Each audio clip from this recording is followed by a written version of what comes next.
This week on Q&A, our guest, John Doerr, talks about his experiences serving as Assistant Attorney General for Civil Rights in the Kennedy and Johnson administrations.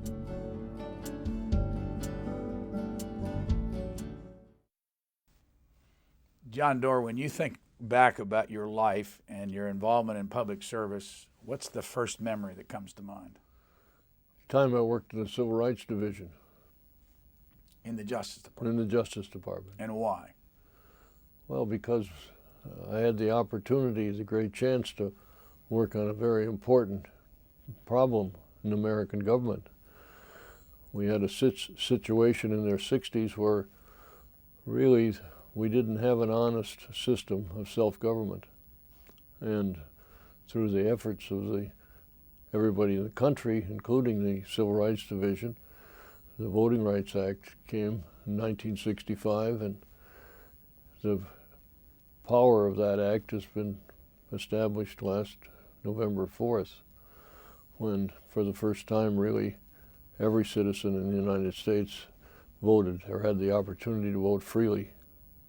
And that was a great thing. What was your reaction when Barack Obama was elected president? Well, it was just so rewarding because I think back at what the situation was when I arrived in Washington in 1960. Countless black citizens in the South couldn't vote. They were second-class citizens from cradle to grave. The discrimination was terrible, brutal. And to think that that's over, it's done. That period of American history is over, finished. I want to show some still photographs from your past and get you to give us a synopsis of what do we see in this picture right there. That picture there is at the Justice Department. There's the Attorney General, Robert Kennedy, and Assistant Attorney General for Civil Rights, Burke Marshall, and I'm standing. And what was your role at that time? I was the first assistant to Burke in the Civil Rights Division. And what's your memory of Burke Marshall? My memory of Burke is that he was a terrific lawyer, the best I've ever known. A person like Burke Marshall comes around about once every 600 years. He was that good. What about Bobby Kennedy? He was terrific too. The two of them, from the first day that Bobby Kennedy came into office, he was committed to doing something about the discrimination in voting. Am I guessing right that you were about 40 years old in that picture? That's right. Let's go to the next still shot. And you're there on the right. Who's on the left and who's in the middle? James McShane, the Chief U.S. Marshal's on the left, and James Meredith is in the middle. It's a shot sometime during the time that Meredith entered the University of Mississippi in 1962. And what's your role? I was the first assistant in the Civil Rights Division at that time, and I was asked to accompany James Meredith when he entered the university. What was the significance of him entering the University of Mississippi? Well, no black student had ever gone to the University of Mississippi. This was the first time any integration of schools in Mississippi occurred. This was 1962. This was 1962. And what's the first memory that comes to mind about what happened in and around this episode? Well, the trouble that occurred at Sunday night after Meredith finally got on the campus, there was a bad situation. It got to the point where there was rioting, and it was fortunate that as few people got hurt as did. 2 people were killed. 2 people were killed. And your role at that time was to do what around James Meredith, and how well did you know him? Well, I had met him a week or so before, and I accompanied him to Jackson, Mississippi a week before to try to register at the state office building. That was not successful. The governor had rejected him, turned him back. We then went to Memphis and waited for the opportunity to enter the university. We went down on one morning, and we were turned back at one of the entrances to the university. Second time we went down was 2 or 3 days later, and we got about halfway from Memphis to Oxford, to the university, and we were told to go back because it wasn't safe enough for him to enter. And then finally we went back on a Sunday afternoon and came in on a quiet Sunday afternoon, and we went to a dormitory there about 100 or 200 yards behind the main office building called the Lyceum Building, and got James Meredith settled in his room, in an inside room. And so that it was really, it would have been impossible for anybody to harm him there. And then from that time on, I moved from his quarters to the Lyceum Building through the evening. Another still photo from your past. Well, that's me. That's a situation that occurred at Jackson, Mississippi after Medgar Evers' funeral. The black friends of Medgar Evers wanted to have a march down through the city of Jackson, peaceful, quiet, dignified, and the police chief said it was all right for them to march from the church to downtown, but they couldn't go on the main street in Jackson.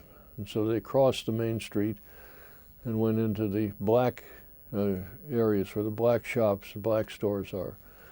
And then some of the kids decided that they wanted to march up the main street, and they went back to the intersection. And when the police saw that, they cordoned off the intersection with a row of police. And then there started to be some rock throwing, and I happened to be there, and so I walked out, and everybody stopped. Medgar Evers had been shot by James Beckwith, a racist fellow from Mississippi. Medgar Evers was the NAACP leader in Mississippi, and a very excellent, wonderful man. And I knew him and had gone to get information from him beginning early in '61. Seen him many times between '61 and '63, and I considered him a friend, and I went to his funeral. And he was 37 years old at the time. I think so, yeah.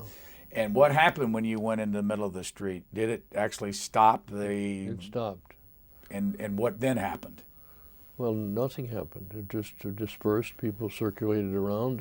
Nobody. Before it stopped, there was a line of black kids, black students that were up, kind of nose to nose to the police, and were wanting to know why they couldn't march on the main street in Jackson peacefully. And of course the police were not responding at all, but they had this cordon of police across with a paddy wagon behind them. And then, and this may be my speculation, I suspect that one of the black kids may have got too close to the police line and bumped one of the policemen. And that resulted in the police beginning to grab the kids and put them through the line and into the back of the paddy wagon.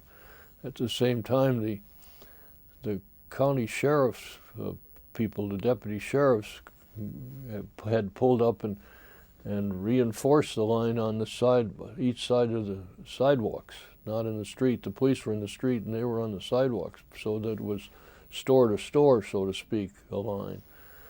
And I was nervous about the sheriff's deputies. I didn't think that they had the same discipline that the city police did, and they had shotguns.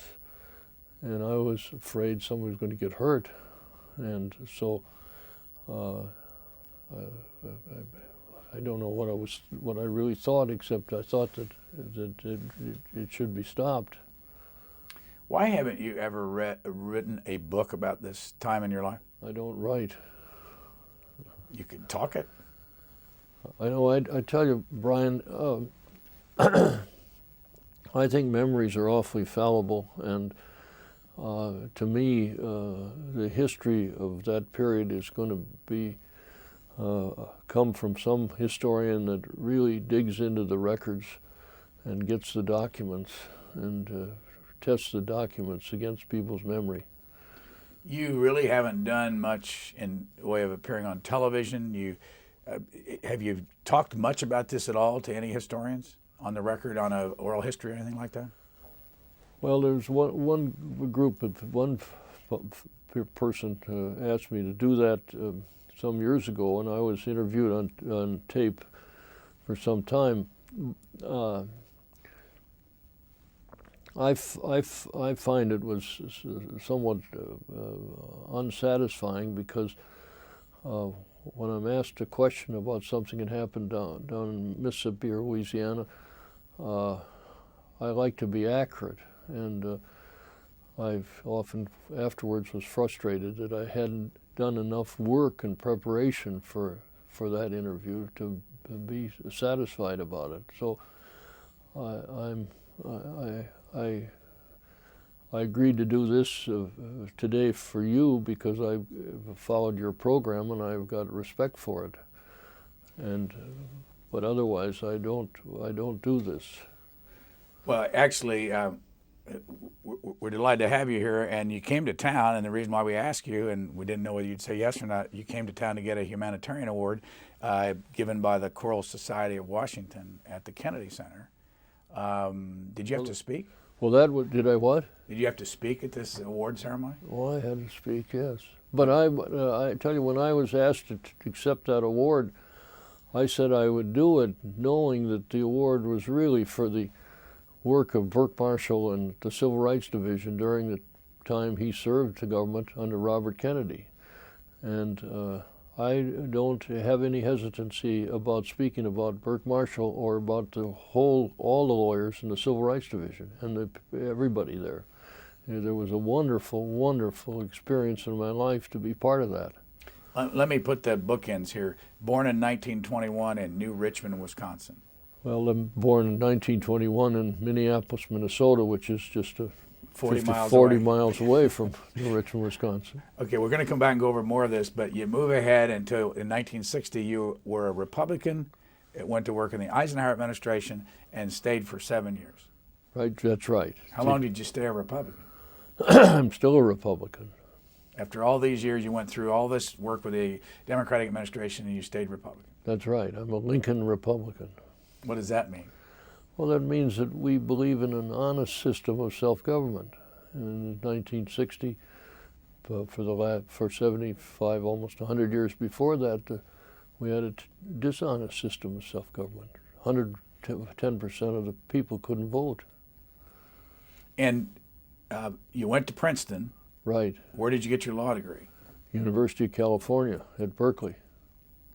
After the 1967, we got another photo I want to show that people might recognize some of the players in this photo. That's in 1974 when I was the special counsel for the House Judiciary Committee investigating the conduct of President Nixon.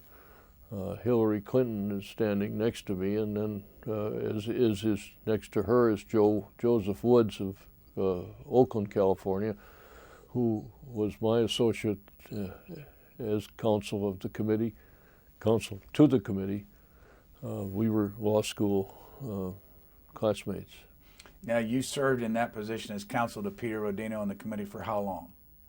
Well, I was from, I think probably the 30th of December or 1st of January 1973, 1973, and then for the 8 or 9 months in 74.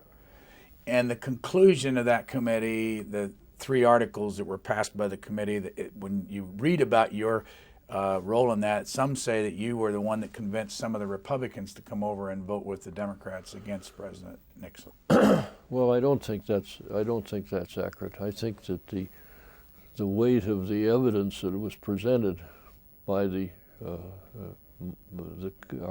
lawyers that worked for me persuaded the Republicans, and persuaded all the committee members that voted yes on the impeachment articles to vote yes.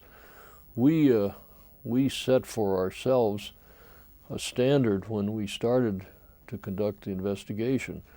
That standard was that we weren't going to be satisfied unless we got a 2/3 vote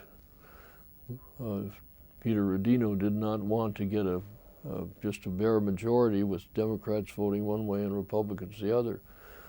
We wanted to persuade 2/3 of that committee, so 37 people, that there was grounds for recommending that the president be impeached. And that first vote was 27-10? I can't remember what it was, but it was a 2/3. It was 2/3. And required a number of Republicans to vote. Yes, it did. What was the impact of that vote on the presidency? Well, I can't tell you what the impact was. I mean, did that move I mean, that vote came in, what, July of 1974, yes. And he quit August the 8th. Right. Did you feel that, you remember that moment as being the thing that tipped the scales for him? No, I don't. I don't know what tipped the scales for him. And that experience for you, have you done any work, written anything about that experience? No, I have not. Have you done any oral histories about that time? No, I don't think so. Well, I can't say, because when you use the word oral histories, does it mean every interview? Have I ever talked to anybody about it? No, when somebody sits down. But I haven't sat down and said, hey, this is going to be your history of that period. How many lawyers worked for you? 35. I know this is another time, but do you remember how much money you spent? How much money we spent? How much money was devoted to the investigation? Well, not a heck of a lot. We didn't. We decided early on that it didn't make a very good sense for us to go out and conduct a new investigation of the president's conduct. We saw our job as to pull together all of the investigations that had occurred that date and try to bring them together and sharpen them in a way that was as persuasive as possible if we thought the facts warranted. Back in 1987, this network covered a 3-day conference in Oxford, Mississippi. Journalists got together to talk about civil rights. And I want to run some video from that point. A gentleman by the name of Charles Dunnigan, who was the former publisher of the Macomb, Mississippi Enterprises Journal, talking about your work in regard to James Meredith. After Governor Ross Barnett had himself appointed registrar of the university, John and Federal Marshal were taking Meredith to Barnett, I suppose, to get him registered. It was sometime during the proceedings that were going on. There stood John, over 6 feet tall, this big federal marshal, both white, and this 135 black man in between them who had received all this national publicity. Governor Barnett's remarks were, "Which one of you is James Meredith?"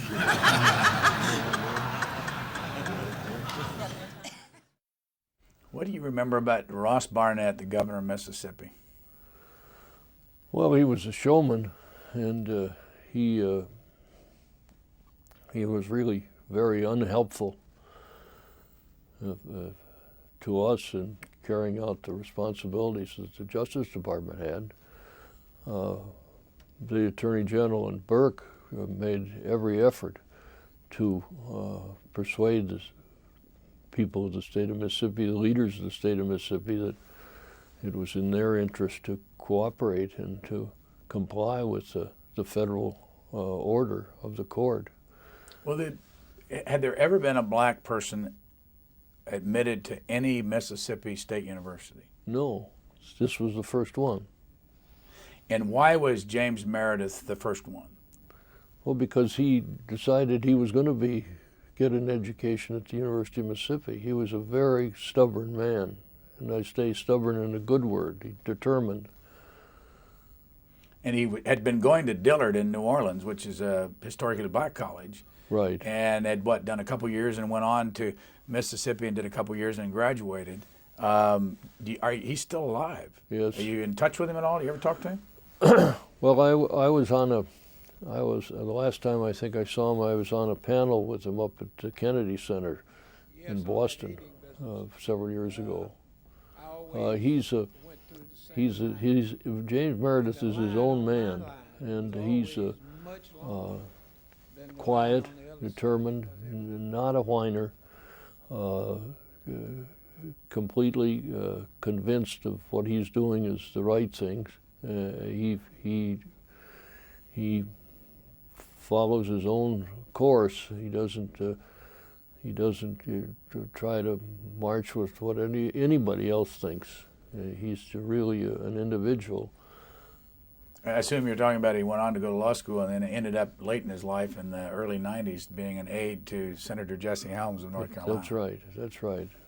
So go back to the time, what was the attitude on the part of the administration, the Kennedy administration, about getting involved in Mississippi early in their term? The attitude of the Kennedy administration was that James Meredith was going to go to the University of Mississippi that fall, that there wasn't going to be any waffling about that whatsoever. And it was clear to me 6 months before September 1972 that the administration was determined to do everything that it could do to see that James Meredith entered the university. Did you have conversations in Mississippi or in other places in the South with white people about why they felt so strongly about keeping the blacks down? Well, not really, because I can honestly say no. I don't think I ever have, because I don't think anybody ever thought that they would make any headway with me if they gave me that garbage. So a fellow who was born in Minneapolis but grew up in New Richmond, Wisconsin, any black folks live there? No. But let me tell you something. When I got to the Justice Department, I'm a small-town lawyer. Small-town lawyers investigate their own cases. There was a matter that came up in Haywood County, Tennessee in the fall of 1960. And I came into the Department of Justice one Saturday, and two of the young lawyers were reviewing a lot of FBI reports about the efforts of a black local organization to get people in Haywood County, Tennessee to register to vote. And that as a result of that, the whole white community, the power structure of that county, lawyers, bankers, merchants, farmers, taken collective steps to evict black sharecroppers from their farms. And I decided that the thing to do was to go down there and see what was it about. So I went with another lawyer down to Haywood County, Tennessee, and I talked to a young man there who was part of the Civic League, black man, and I said I believed I'd like to talk to some of the black sharecroppers who had been evicted. And he said he could arrange that, so that night or the next night he took us out to a little black church on a gravel road. Church was on four corners, were on cement blocks, and I went to that church, and there were maybe 100 men and women, husband and wife, sitting in the pews in that church, that little church in rural Haywood County, 1960. And I walked to the front of the church, and I explained that I was from the Department of Justice in Washington, and I was there to try to help them. And I asked, how many of you have been evicted from your farms? And every single person in the room raised their hand. Now, here they were, poor people, good people, honest people. Some of them had lived on the farms for 2-3 generations. They had families. Sometimes they'd have 2 kids, sometimes they have 6 kids, 7 kids. And to think that these people were being ordered off their land, in the middle of winter, 1960, 61. I just thought, this is cruel and savage. And if I can do anything about it, I'm going to try. Do you have any idea where you got this kind of an attitude? Well, I suppose about my father? my mother was a very broad-minded person, but it wasn't because that she thought anything about black people. It was she was very liberal, moderate, fair with respect to religion. But I think when I was at Princeton, Princeton was quite a southern school, and I had a number of black friends, and not black friends. I had a number of friends from the South, and there were no blacks at Princeton. And from time to time, I seem to recall we'd get into discussions about the race problem in the South, and the message always was from the Southern classmates, we know we have a problem, but the worst thing that could happen is some Yankee comes down there and tries to do something about it. We've got to solve this for ourselves. That was in 1941, 42, 46. Well, then I go up to California to law school, and then I go back to New Richmond, Wisconsin to practice law. And in the spring of 1960, I read in the paper about the sit-ins by the kids in North Carolina, and I realized that, nothing had happened. Nothing really had happened. Sure, the Brown decision had happened, but as far as solving the problem, nothing had happened. And the second thing about it was that I always felt that Wisconsin was really a second-class state because it had an honest system of self-government. We had a two-party system, functioned reasonably well, but we were competing with a one-party system in the South. And if you looked at that period of history, it didn't really ever happen that there was a senator from Wisconsin that was a powerful committee chairman of one of the powerful committees in the Senate. They were always from the South. And that seemed to be, that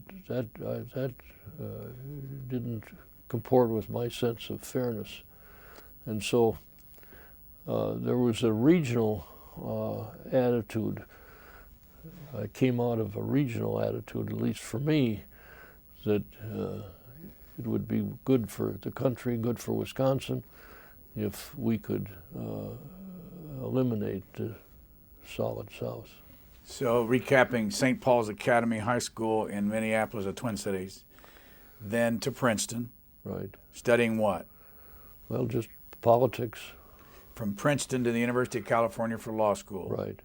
Then back to New Richmond. Right. Practiced law there in New Richmond for how long? 10 years. In July of 1960, Harold Tyler calls you on the telephone. What was his job at the time? He was the head of the Civil Rights Division of the Department of Justice, and the fact was that he couldn't get anybody to take the job of his first assistant. And he had only about 6 months left in the Eisenhower administration. Right, and that's not a very attractive time to come to Washington at the tag end of an administration. And he contacted his friends in the law schools of Columbia and Harvard and Yale, and lawyers he knew, and they gave him a list of people that he ought to contact, and he contacted them all, or as many as he could, and nobody wanted the job. Now I know that because I know that from the file that was in the Justice Department afterwards. And so one day he was at a party of some kind, and he met a classmate of mine who was practicing law here in Washington, and he told him of his frustration. He couldn't get anybody to take the job, and he offered it to him. And he said he was working for Covington and Burling, and he said he couldn't take the job. But, well, what was he going to do? And my friend from Covington, who was a classmate, said, well, there's that fellow up in western Wisconsin. Maybe he'd do it. And so he called me, and I said yes. Why? Well, because I wanted to do it. I suppose also I didn't want to be, at this point in my life, sitting in a rocking chair on a front porch in New Richmond, Wisconsin, and wondering whether I missed something. But your dad had done it all his life. Wasn't he a lawyer from there? Yeah, he was very good too, and but he was much broader than just New Richmond, Wisconsin. He was a leader in the Wisconsin Bar Association. He was a counsel for a major company in Minneapolis. He was a hell of a good trial lawyer, exceptional. So you're 39 years old. You came to Washington, served the 6 months with the Eisenhower administration. Who asked you to stay on and continue as first assistant to the Civil Rights Division, Assistant Attorney General? Well, again, Ryan, nobody asked me. I just worked hard, and I tried to let people know that I liked the job. I didn't talk to newspaper people. I didn't talk to statesmen, elected officials, and Robert Kennedy. I became a good professional friend of Robert Kennedy's. He was always doing very nice things for me. I understand at one time Ethel Kennedy invited you to go out to the house and go swimming, and you turned it down for you didn't want to be partisan, political, personal. I don't remember that. I never did go swimming at Ethel's house, but I don't remember that. But it is true that I was not partisan. I was devoted to working for Burke and Robert Kennedy, and I was devoted to doing the best job I could. Just to fill in the gaps, and I want to show some more video. When did you begin your practice of law in New York, and what kind of practice is it, and are you still active? I began after my practice in law after I came back from working for Congressman Rodino, and I've been practicing in New York since that time. I'm almost finished. I have one case to argue in the Court of Appeals end of this month, but I'm not taking any more cases. Let me ask you a direct question. Why did you continue to work until you're now 87 years old? Well, I like to work. I've always worked. I'm restless when I'm not working. So what are you going to do for the rest of your life? Well, what I'd like to do is I'd like to organize the papers that I have, the documents I have, in a chronological order that gives somebody who wants, some historian who wants to look at them, easy access to them. Going to go back to the 1987 Conference of Journalists in Oxford, Mississippi. Carl Fleming, Newsweek correspondent, has a few things to say about you. Let's listen. I want to salute John Doerr. There were a lot of brave people that I saw here, mostly black because they were really in the front lines. But the act that Claude alluded to in Jackson that day, I think, was the bravest thing I ever saw a human being do. John and I, as a matter of fact, had been having lunch. The temperature was about 103 degrees. These demonstrations had gone on for several days with no emotional outlet, no way for black people to get this terrible feeling of despair, torment, and anger and depression out of their heads. And there came this moment out in the middle of the street where there were about 300 Mississippi Highway patrolmen with repeating rifles poised against, down at the other end of the street, after a formal demonstration. There was this moment when young blacks gathered at the end of the street and began throwing rocks. And we heard this noise from where we were having lunch and jumped up and ran down there. And by the time we got there, certainly there was in the air that absolutely electric feeling that we by this time had all come to recognize, that electric feeling that says something awful is about to happen. Because we overheard the head of the Mississippi Highway Patrol, Colonel T.V. Birdsong, say, "One more rock, we're going to open fire on them." And out into this midst between these two groups strode John Doerr in his shirt sleeves. And he walked down the middle of the street in front of these young, angry black guys and said, "Gentlemen, I'm John Doerr. I'm here representing the United States government, and I've come to help you." And I think someone said last night, if there's ever a statue constructed in Jackson, Mississippi, signifying this movement, it ought to be to John Doerr. Colonel Birdsong, what do you remember about him? He was the commander of the state police. I don't have any clear recollection of anything about him personally. When you stepped out and put your hands up, were you at all afraid that the rocks may come toward you? Well, there were a few rocks skipping along toward me, but they weren't. There was no shower of rocks, nothing like that.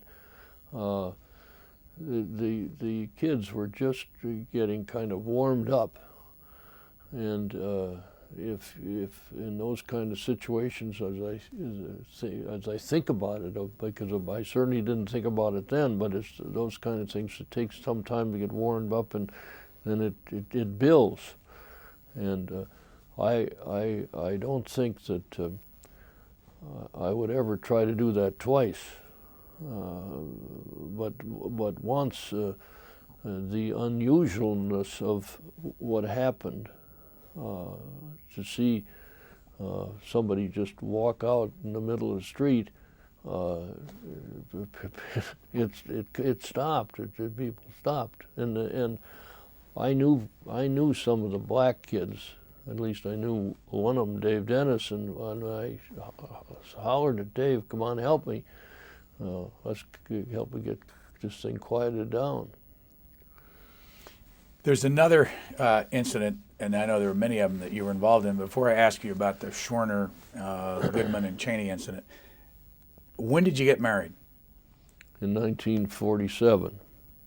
How many children did you have? We have 4. The story about your fourth child and the naming of the fourth child, I understand it went on for several weeks after the fourth child was born when he didn't have a name. That's true. What happened was that in 1961, Anne was pregnant, and we already had 2 children, and it was just after the administration came into office, and Judge Frank Johnson called the office. I had never spoken to him before. He's the United States District Judge for the Middle District of Alabama, a wonderful man. And he said, "I'm setting a voting rights case in Macon County down for trial sometime in early March at Opelika." And I said, "Well, we'll be ready." And there was some preparation to be done. And so another lawyer, Dave Norman, and I went down to Tuskegee, Alabama, to review voting records. At that time, just while I was there, I got a call and said that Anne had delivered our third child.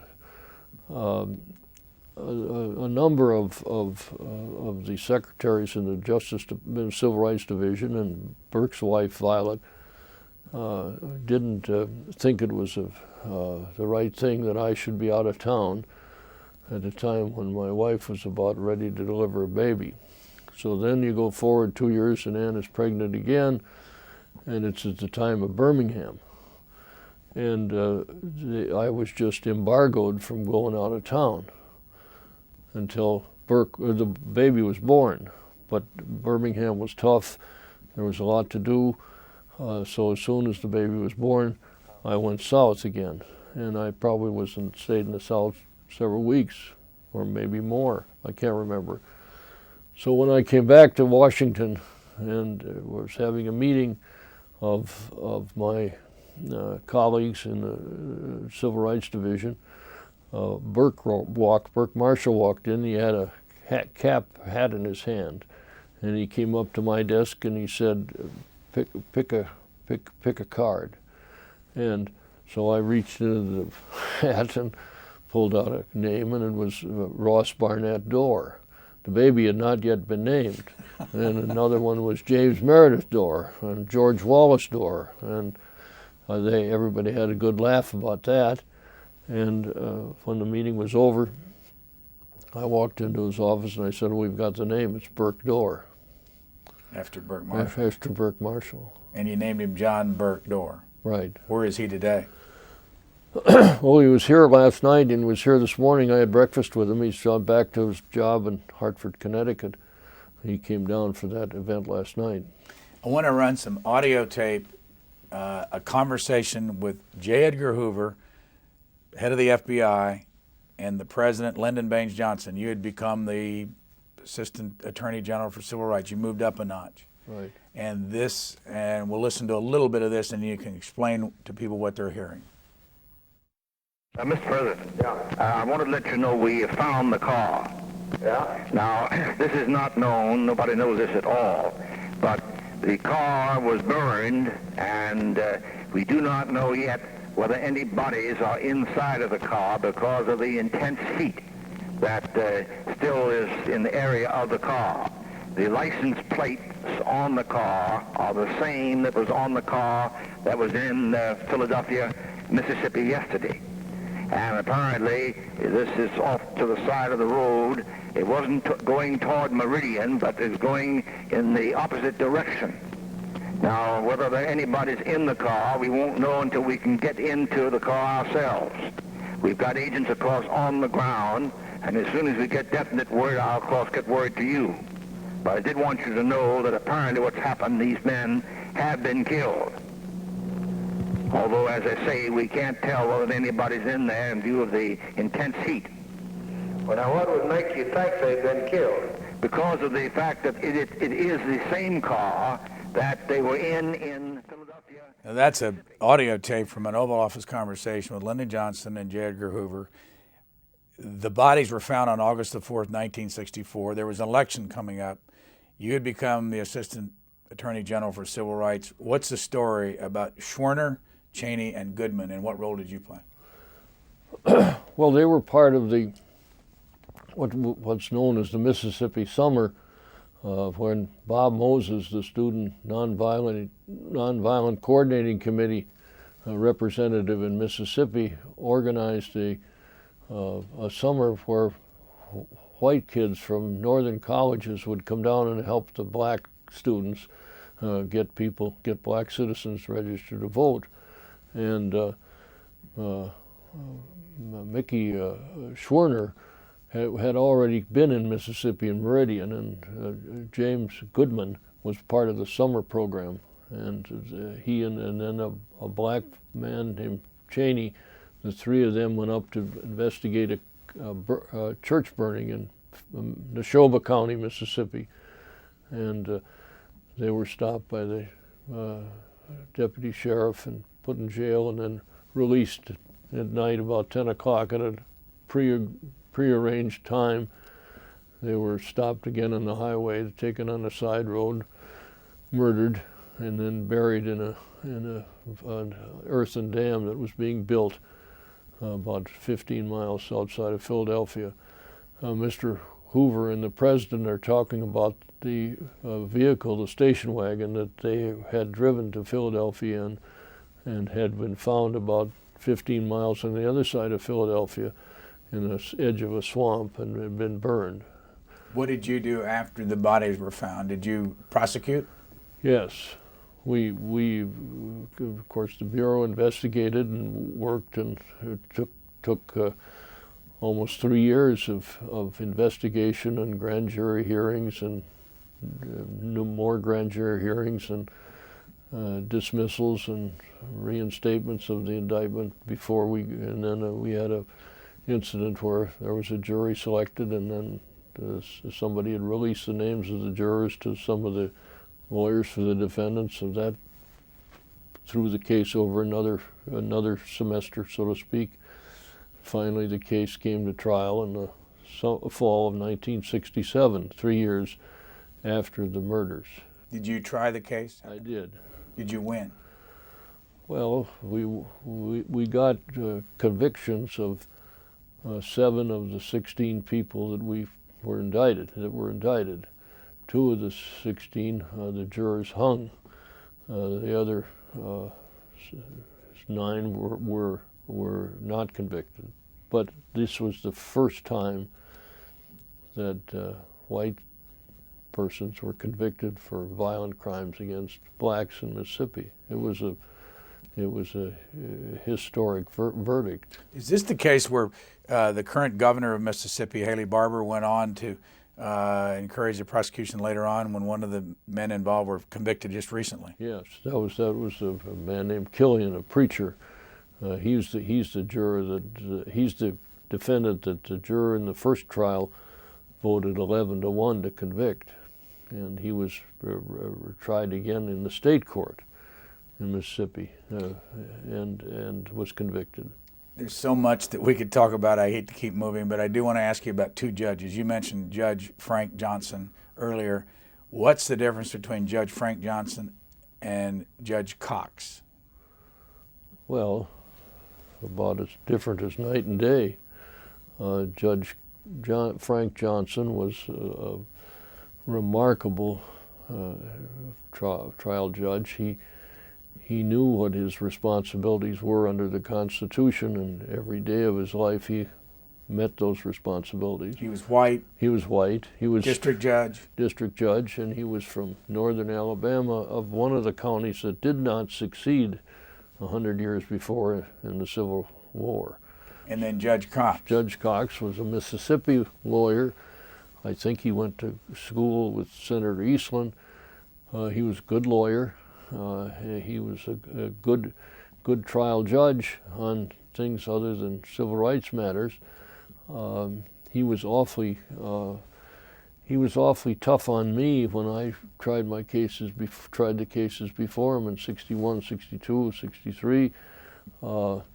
We finally, I think he came to respect me. He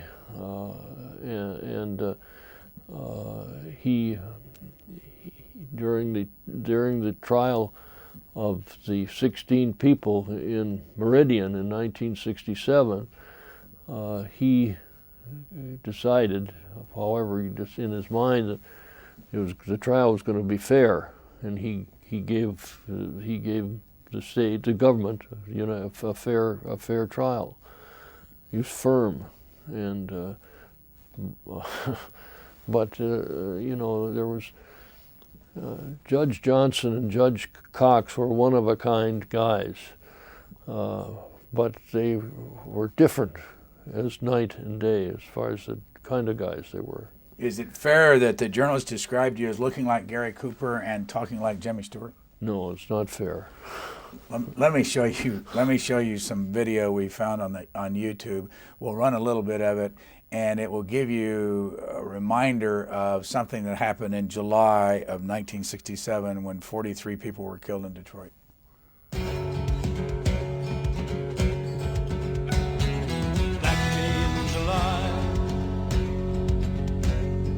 Black day in July, Motor City madness has touched the countryside, and through the smoke and cinders you can hear it far and wide. The doors are quickly bolted and the children locked inside. Black day in July.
That's from, we found that on YouTube. Figures involved: Lyndon Johnson, George Romney was governor of Michigan, Jerry Kavanaugh the mayor. This was July of 1967, election coming up a year later. What was your role in this, and what was going on? Well, in July of '67, on a Sunday, a riot broke out in Detroit, and when I got to the office early Monday morning, I was called up to the Attorney General's office, and we went over to the White House and met with the president, and decision was made that Warren Christopher and Roger Wilkins and I would go out to Detroit and take an account of just what was going on out there. So I went out to Detroit, and I remember getting there in the afternoon, and it was discouraging because there were guard people on the street, but there wasn't very much discipline in the guard as far as I could see. And although I didn't foresee what was going to happen that night, and then a bad riot broke out, and before the federal troops could get in and get organized and put a stop to it. What caused it? Well, I think frustration. I can't actually remember just what you'd say was the cost, but it was 67 was a bad year from standpoint of disorder in the cities. In 43, mostly black men were killed. Did blacks kill blacks, or was this a situation with National Guard or federal troops killed them? I can't, I just can't remember just exactly what the details of that were, so I can't respond to it. How did it all shut down eventually? Well, the city was quadrant off into areas, and the Army took charge of a couple of those quadrants, and the Guard took charge of the others, and the police, and I think where the difficulty happened were the areas where the police and the National Guard took charge of, and it was just I was discouraged because here we've had struggled and worked hard in the South for 7 years, and we're made progress. The Voting Rights Act had passed, and we were beginning to get what we believed was acceptance of the change, and then to come back north and come into a major U.S. city and see the disorder, the rioting, the damage, the deaths. It made me think that the country had a long way to go at that point. Why did you leave the administration at the end of '67? Well, I was worn out. I'd just finished trying the Neshoba case, and this was 7.5 years, and I thought it was time that I should move on. And it never entered your mind that you ought to just go talk to a tape recorder and before you forgot all those things? No, it certainly didn't. It did not. And that would have been the last thing I would have done. What was the difference serving in the Kennedy administration and serving in Lyndon Johnson's White House? There was no difference as far as I was concerned. As far as the Civil Rights Division was concerned, President Johnson and the Attorney Generals that served under him were just as vigorous with respect to the enforcement of the civil rights laws as was Robert Kennedy and Burke Marshall and of course President Kennedy. The situation was different, however. The situation in 1965, in the spring of January '65, built on what had been going on for 4 years, from '60 to '65. Was one administration more political about the civil rights issue than the other? You know, that's a hard question to answer because it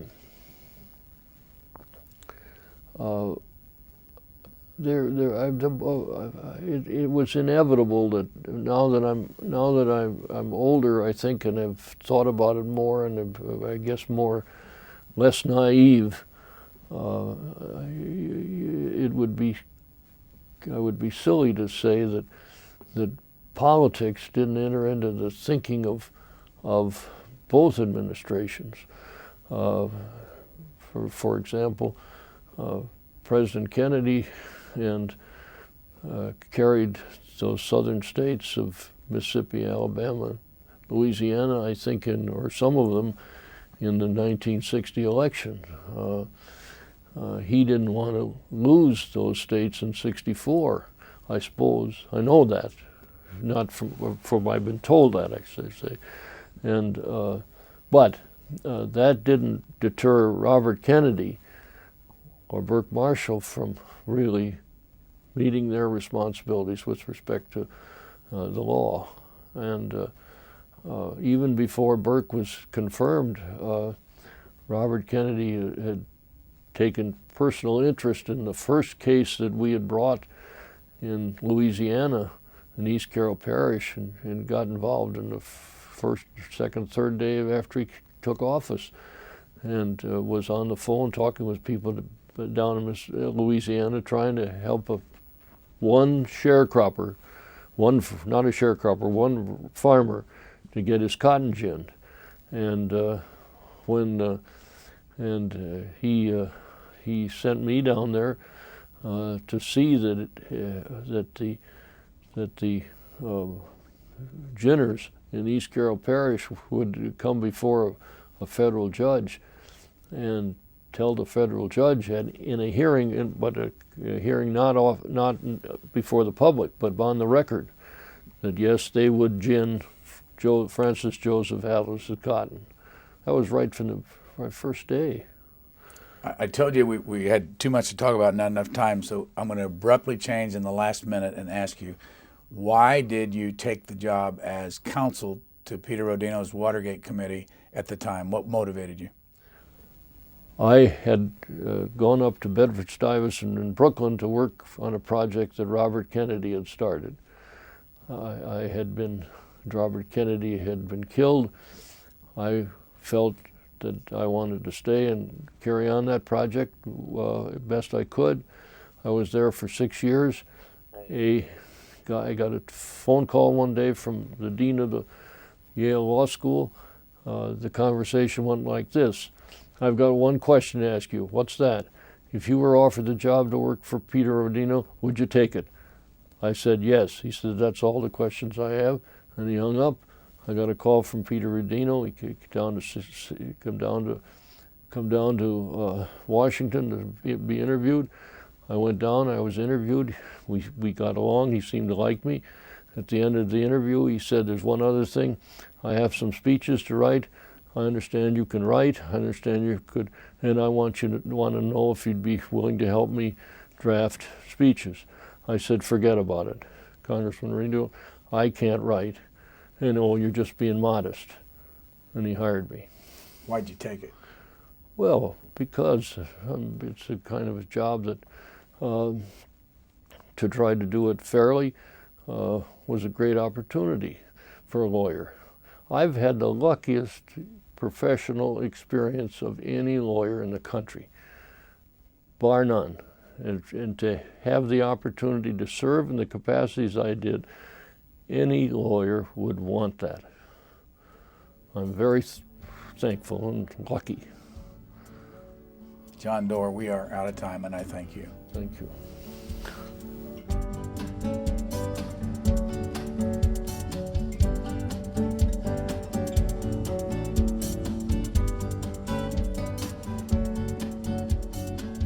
For a DVD copy of this program, call 1-877-662-7726. For free transcripts or to give us your comments about this program, visit us at qna.org. Q&A programs are also available as C-SPAN podcasts.